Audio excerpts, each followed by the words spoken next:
Welcome to the You Were Designed for Greatness podcast. Each week we will bring you inspiring tips, stories, and ideas to help you be all that you can be, discovering your greatness. Featuring Donna Tashton. Donna is a transformational life and health coach, a highly sought-after public speaker, and the founder of Vibrant Living. She has helped hundreds find a better life, free of stress and living the greatness they were truly designed for. And now, your host, Donna Tashton.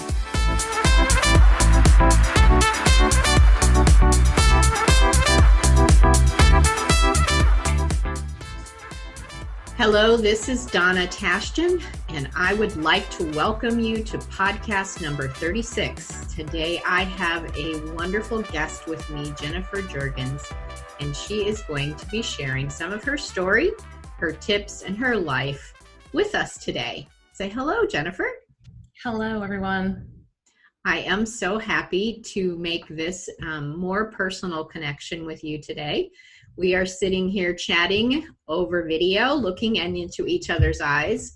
And I would like you to introduce yourself and tell a little bit about yourself to the ladies that are listening. Sure. Thank you so much, Donna, for asking me to chat with you today. We've spent some time prior to the call, ladies, getting to know each other. And I feel like this is the beginning of a great friendship. So thank you. I am currently the CEO of a company called One Bold Step, and it is my own marketing strategy and operations firm that I started back in 2012 when I first walked away from some pretty high-pressured and highly lucrative consulting corporate work. Since that time, I've had a couple of detours and things in my career, but I'm really happy to say that this ownership of my own thing and my own fate has been a wonderful, terrifying, awesome, scary, but great experience. And I'm looking forward to talking about all the good and the bad that comes with that, right? So One Bold Step, that is an amazing name, but how did that happen? I was working for a consultancy where I traveled a ton. I was there about 9 years, actually, and I was constantly on the road. So I was divorced, small child, and I'm going to use your word, frazzled. And I was diagnosed with breast cancer when I was 37 years old. In looking back on that time, I recognize now that there's a lot of stress in my life. Yeah, and not a lot of sleep.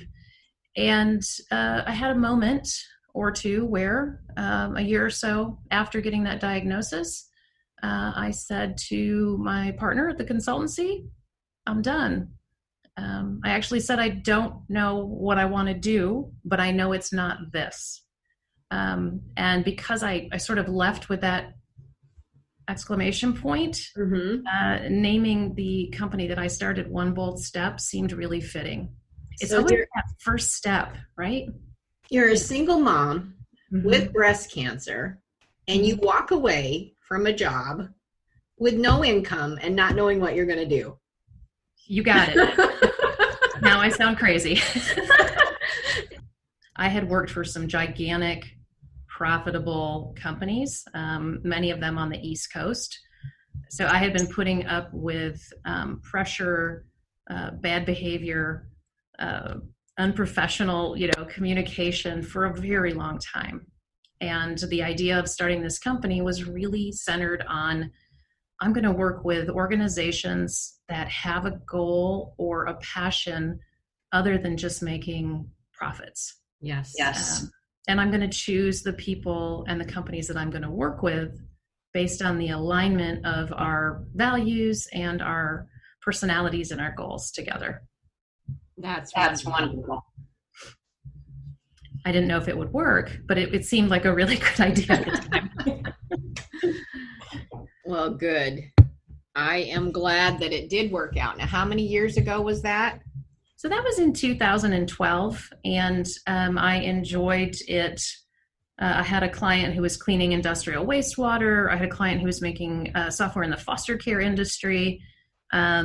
And doing a lot of systems and at that time CRM and marketing automation work in the early days of that, when a recruiter called me and asked me if I'd be willing to apply for the executive director position at Susan G. Komen of West Michigan. And that was another pivotal point because I had no nonprofit experience whatsoever. But the appeal, I felt like I had a story to tell. And we didn't mention this earlier, Donna, but my mom passed from breast cancer when she was 36, and I was 12. Oh, so sorry. This disease has had a profound impact on my life. And I thought, well, if they want somebody like me, and I can help, then I think that's a calling that I need to go and do. And so I put One Bold Step on the shelf, but kept it going while I went and worked for Komen for about 4 years. Okay. And what did you do there? Probably the thing I'm most proud of is the merger of the 3 affiliates in Michigan. So Grand Rapids, Kalamazoo, and Lansing.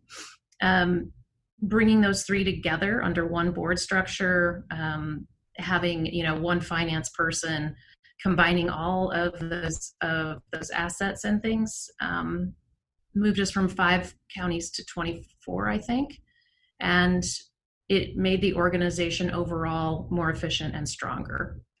Awesome. Yeah. So that sounds like a lot of geeky details. So many wonderful, awesome geeky. I love a good data mess. I really do. I love bringing all that stuff together. Oh, yeah. But once that was done, yeah. Yes, I have a friend who has a business, the Organizing Angel, and she loves a mess. Yeah. Give me a mess. It's all a different kind of thing, and I want to bring order. Yes. And productivity to this mess. So I like to say, "Ooh, this is a beautiful mess." Get excited about it. Yeah. Yes. Awesome. All right. So then after 4 years, you came back to One Bold Step. And what's happened since then? Well, it's been great. We have a handful of clients. We're up to, there's 4 of us working here now from the 1 person that I started before. And I'm not going to say that we have it completely figured out, but I'm working with people who are very open to continuing to try to make it better. But also internally, we do a great job, I think, of taking care of each other. So, from the brand new Cornerstone graduate that I hired to my business partner, we're more apt to tell somebody to go home, take a break, take a breather. How can I help you? We like to call it swarming when somebody is falling behind or if somebody looks stressed. And it's just a great working environment. And I would love to spread that farther and do more with it eventually. But right now it feels really like home. It feels like home. Good. Mm-hmm. That's a wonderful thing. So you went from walking away, not knowing what you're going to do, and apparently you survived breast cancer as well. 10 years. Yes. Mm-hmm. And you have a wonderful husband and 2 boys. Yes. Busy teenage boys. Yes. Teenage boys. Woohoo. Mm-hmm. There's always activities going on as well, to having a business that's creating a culture for other people in there to succeed as well. Mm-hmm. I want you to celebrate you for just a minute. Nobody does that enough. Even how many ever people you employ, you've changed their lives, Jennifer. Do you see that? It's just, I want you just to take a minute and celebrate yourself. You've accomplished a lot. You've impacted counties, and what you did with I don't know how to say it, the breast cancer company, what you did with that company, how many people that your organization is impacting your lives. Just take a minute and appreciate the gifts that God's placed in you and what you have done to affect people's lives. Thank you so much for saying that. You're absolutely right. The minute that something is done, the doer in me, right, wants to, what's next? Yes. What's next? And we don't just sort of sit there and say, wow, that was awesome. That was really awesome. Yeah.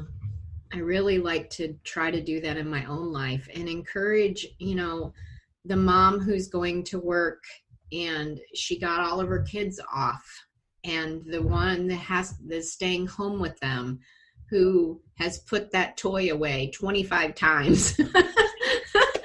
And all those things.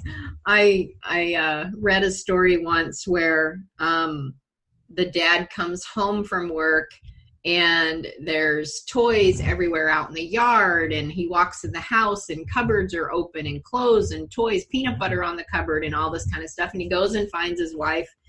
She's laying in bed. He goes, "What happened today?" And she said, "You ask me every day what I did, and today I didn't do it." Yes, exactly. Oh. Exactly. How about that mom that did not get up at 5:45 this morning and ride her Peloton? Because that would be me. Yes. Those things that we just let go Yes. of.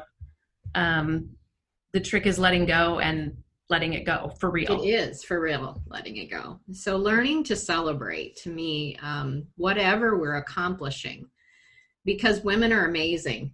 We do so much. And I just love that. And I love the name of your company because it only takes one step. Always. And then the next comes. Yes. And it's just, what is my one step today? There's so much that we do here at One Bold Step that are these gigantic projects, right? That Yes. people cannot see through to the end. And I just said this to a client yesterday because we're really trying to change complete structure of a system. And she was overwhelmed. And I looked at her and I said, "Hey, how do you eat an elephant?" And she responded with a smile, "One bite at a time." Yes, right. And so trying to have that first step be small and be, it's just the first step. There's a whole elephant out there, right? Mm-hmm. But you're making that progress, and that feels good. But to your point, celebrating that. Yes. Celebrating that first bite, right, is a big deal. We had talked about feeling frazzled and what causes us to feel frazzled before we started recording. And one of the things that I would add to our previous conversation, which we'll probably talk about here in a minute, is looking at the big picture, that I can break it down. Mm-hmm. And I'm overwhelmed and frozen. Yes. Because I can't see how to take that first step. But we really do know what the one thing is we could do. And it's just learning to take that. What's some other things that make you feel frazzled? I have a tendency to get really interested in my clients' work and their problems and their things. And if I don't give myself the space to simply think without being, distracted, I feel like I can't get it done, or I'm not doing my best work. And so it's not always about do. Sometimes it's about pause, back up, think.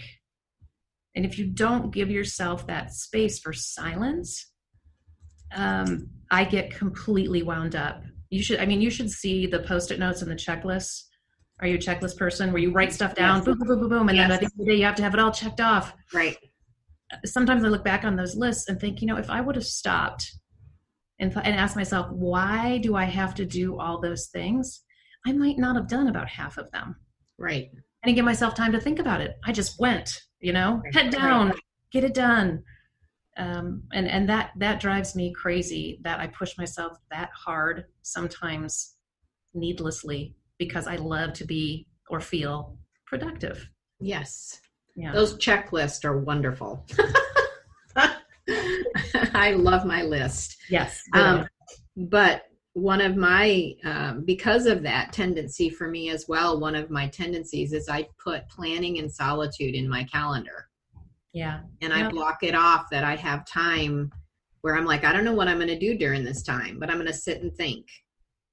Which is great. Just dream or ponder or whatever may come up for me. But we don't do that enough, especially women who are on the go all the time. that quiet time, whatever that looks like for each of us is, yes, I love that. One of my favorite scriptures is to be still and know that I am God. Yes. And just take that moment to know he's in control, that he's going to guide my steps. And I just sometimes need to be still and quit being like the duck pedaling, going nowhere under the water. I take a lot of vacations, and everybody, my family, very, very hardworking West Michigan family. They're like, wow, it must be nice to go on all those vacations. And I, love to say back to them, I'm really sad that you don't go on enough vacations, because those are my complete, and we love to go to complete foreign places where you are unplugged, you are somewhere so new that it just sort of interrupts your brain in your normal process.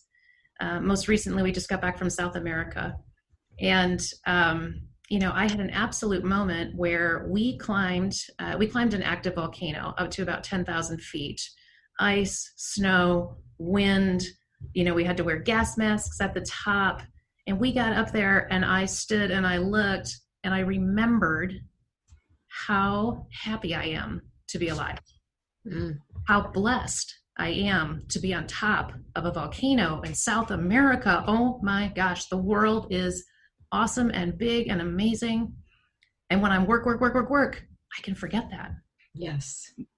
But those feelings, you just have to hang on to those. And you hear how great thou art. Yes. Remember the song, the song? Yes. It's just ringing in your ears. And I have to make sure that I leave room in my schedule for those things to happen. Yes. If you don't give yourself the space, you won't have wonder. No, you don't get the wonder. Yeah. Never lose your wonder. Yes. In the midst of all of our checklist, make that one of the things on the list. Yes. I'm always, where are we going next? Yes. Yes. What are we going to do next? I'm going to have to get some travel tips from you later. Well, you'll be happy to know that there's a Google Drive doc outlining the itinerary for every one of them. That's my girl. I've made it scalable and shareable. So if anybody wants to do it. Oh, that's awesome. Yeah, that's great. Another system in place, a system for travel.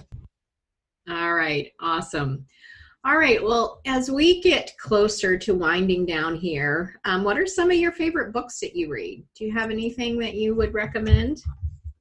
I'm a big reader. I am a big reader as well.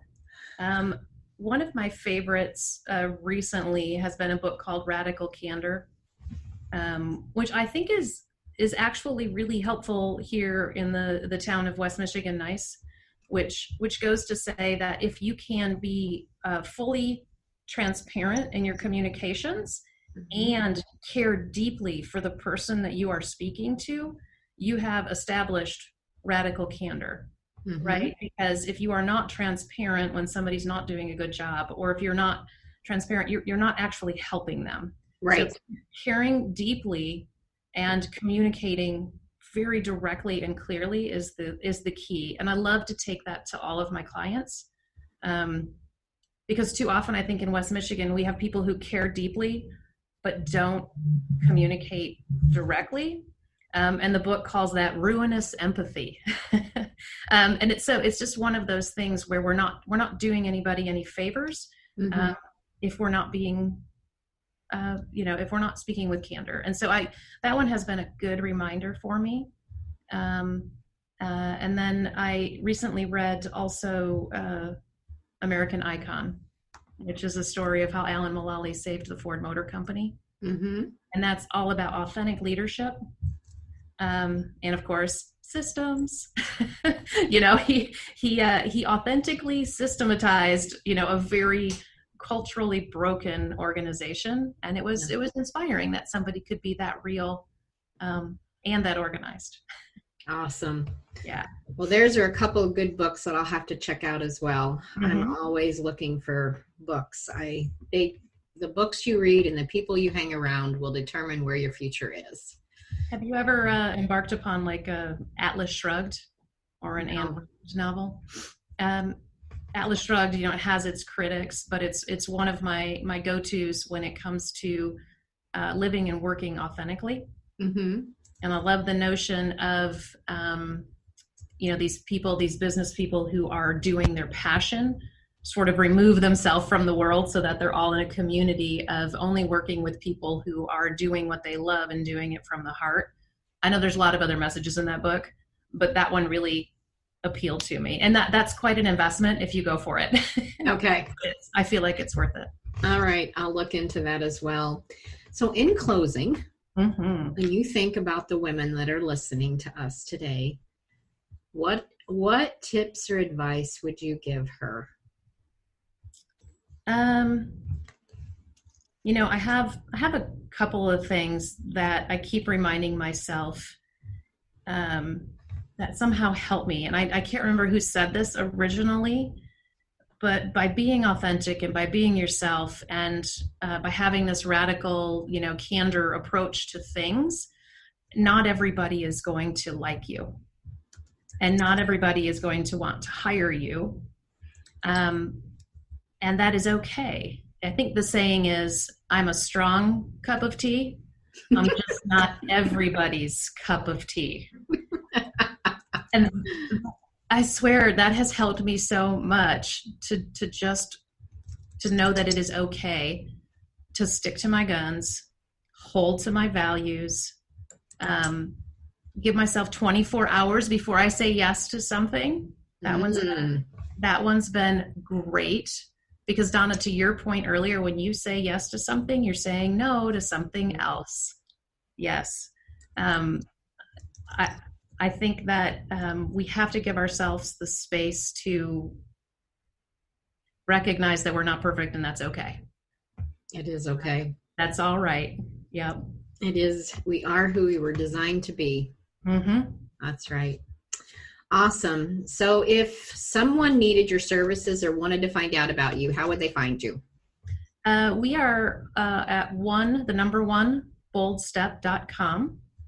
And we have a blog that we post to pretty regularly, sometimes about marketing strategy and systems, sometimes about whatever is, bothering me from what I've seen corporate-wise.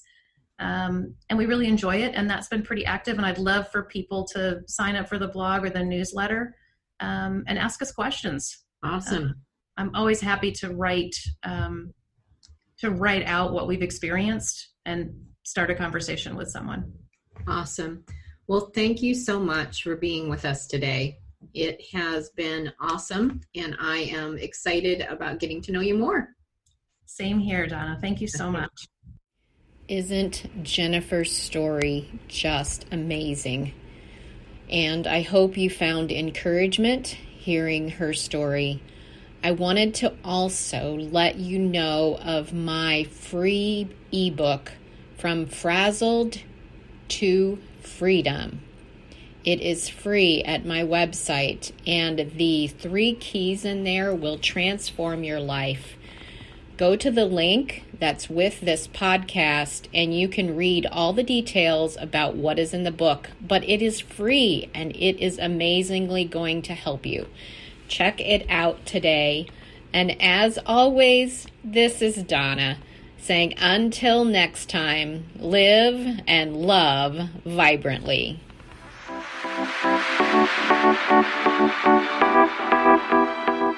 Thank you for joining us on this powerful episode of the You Were Designed for Greatness podcast. Please share this with others who might enjoy it. For more info on Donna Tashjian or to contact her, visit iVibrantLiving.com.